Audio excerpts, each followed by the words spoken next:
Olá, gente. Hoje nós vamos falar sobre os processos de independência na África e na Ásia.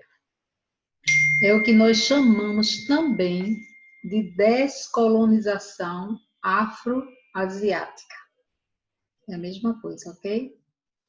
Então, a África e a Ásia estavam nas mãos dos países que eram metrópoles e fizeram na África e na Ásia colônias, e essas colônias agora, de acordo com o que nós vamos falar, elas vão conseguir a sua liberdade e a sua independência.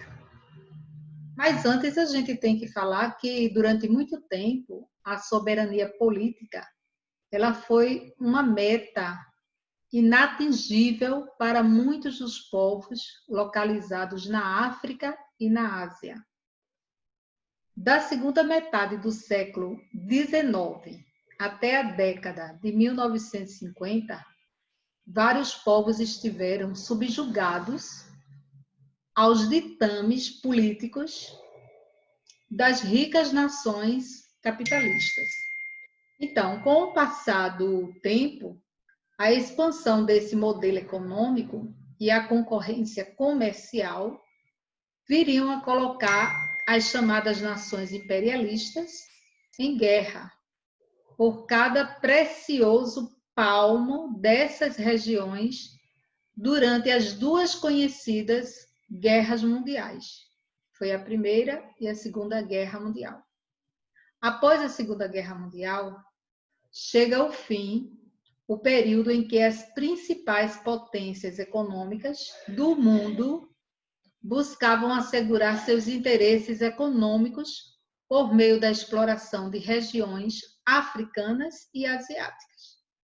Em linhas gerais, o enfraquecimento das nações europeias, agentes principais no processo de colonização de tais áreas, não permitia o uso dessa política que, depois de quase um século, foi responsável por conturbações e mortes em escalas nunca antes imaginadas.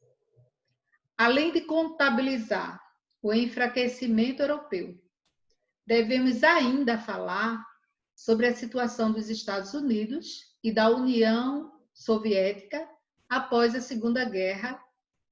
Depois de 1945, essas duas nações se fortaleceram enormemente e apresentavam condições de disputarem entre si as várias áreas de influência econômica deixadas pela Europa.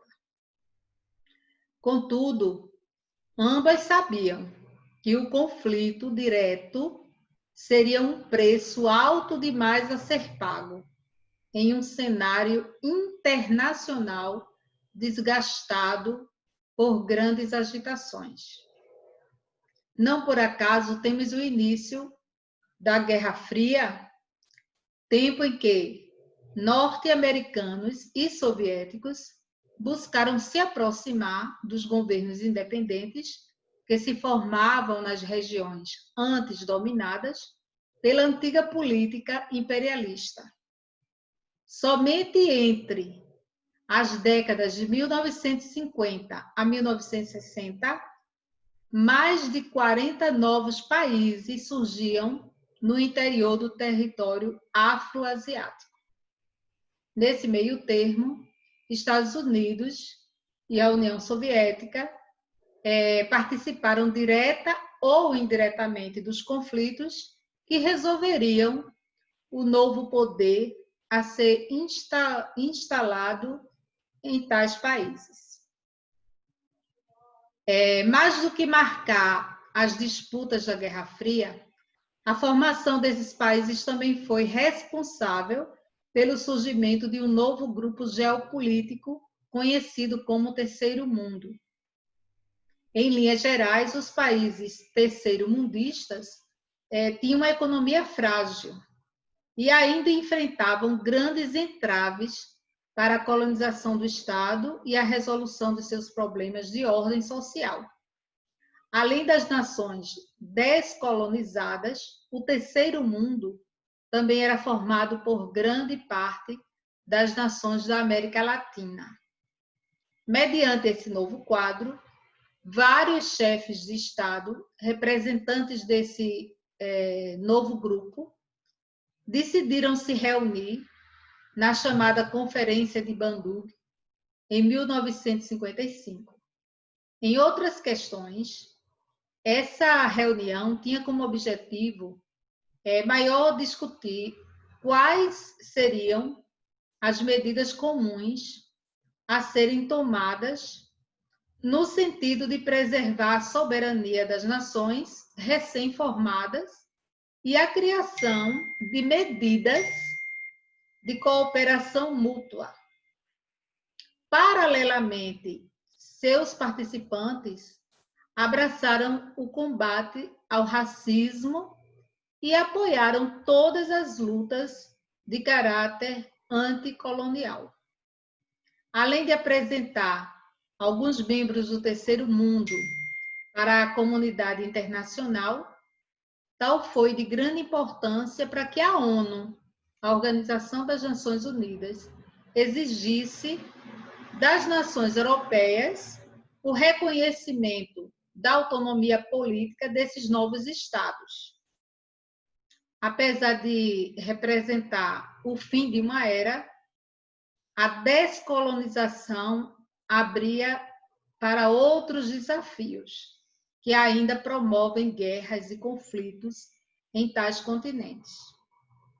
Miséria, fome e corrupção são apenas alguns dos problemas que ainda atingem essas nações pós-coloniais. O que a gente pode entender com toda essa realidade é que eles conseguiram a sua autonomia, a sua independência, né? Os africanos e asiáticos, cada um aos poucos foram conquistando a sua independência, mas mesmo assim não conseguiram ficar independentes completamente por conta da política colonial, que estava muito atrelada, né, às condições sociais desses continentes, e fizeram com que alguns países conseguissem a sua liberdade, mas que ficaram também, ou ainda, até hoje, dependentes economicamente deles. Então, é um processo que ainda se arrasta, não pela questão política, que eles conseguiram a sua liberdade política, mas a liberdade econômica, a liberdade de poder decidir pelo país, isso daí ainda está a desejar. É uma história triste, principalmente a história da África, ainda hoje. Vamos estudar, vamos ler. No livro de vocês tem esse conteúdo. Vocês precisam acompanhar e precisam entender a importância dessa independência, né, para os próximos assuntos que nós vamos trabalhar, ok? Tchau.